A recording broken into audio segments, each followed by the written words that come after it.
Hello, I'm Chris, this is Gross Models, and this is issue 33 of Building the Delorean from Back to the Future.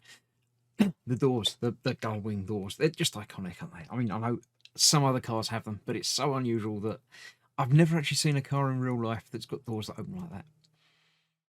There we go. Right, let's have a look at the magazine, and then we'll get on with the, again, very quick build.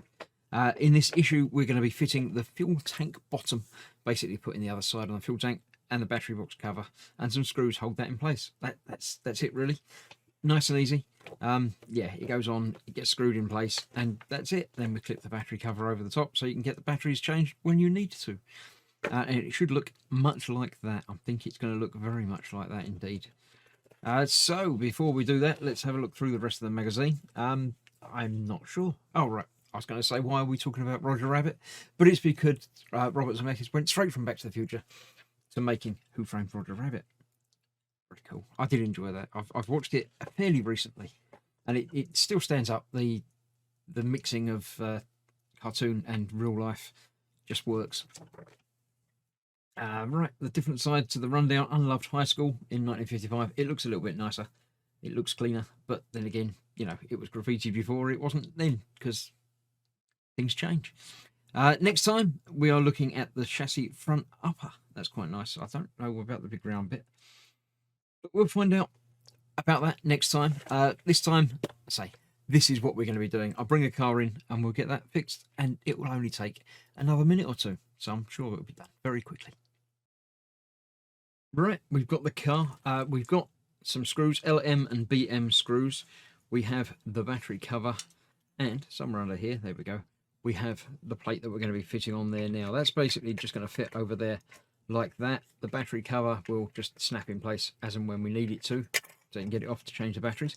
What I am looking at is this has got written on here, off and on, and it looks to me like I've got the switch the wrong way round. Now, normally with these, obviously we don't know for sure until we get everything plugged in, but normally with switches, obviously we've got a 3-pole switch here, and the 2 are over here, so normally that would be the on position, but that looks like that should be the on position over that way. So although it sort of fell in place that way round, I think I'm going to have to turn it around and see if it fits in. It does, it fits in that way round as well. So I think that's the way round that needs to go. Now, if it is wrong, I can always get it apart just by taking this back off and put it the other way round again. But I think now that's the correct way round. So we're going to put that in place. We're using 4 BM screws in there and 2 of the LM up there.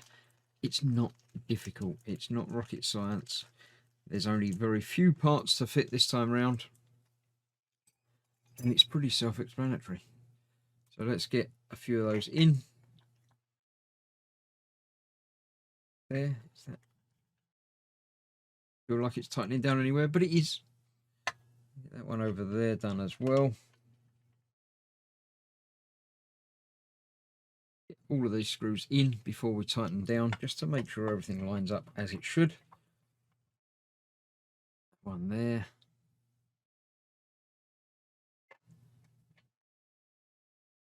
One there. Let's get 2 of these LM screws out. These are a bit longer, I think, due to the way it's fitting, what it's fitting through, and how it needs to attach.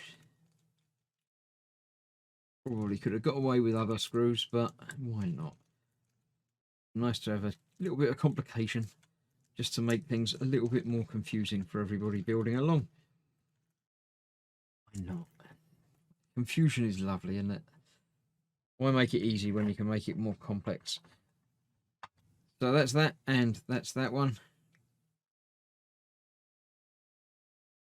All of the screws in, all lined up okay, so we can come back, tighten them all down to make sure it holds in place securely.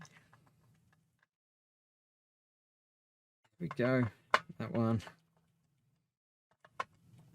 That one. That one. And the last screw will go in there. So far so good. I'm happy with that. And the last part is popping the cover over there. Obviously it just sits there like that, and you can open it up. I say when you need to get the batteries back out. A little bit stiff, but it's still open. I'm sure it's still open. It's open mostly. That's very, very stiff actually. Let me lever it open with a pair of tweezers. There we go. Yep, that will ease its way in and out, obviously being used a few times. And now you can get to the switch. Just turn it on and off, the whole thing, I assume.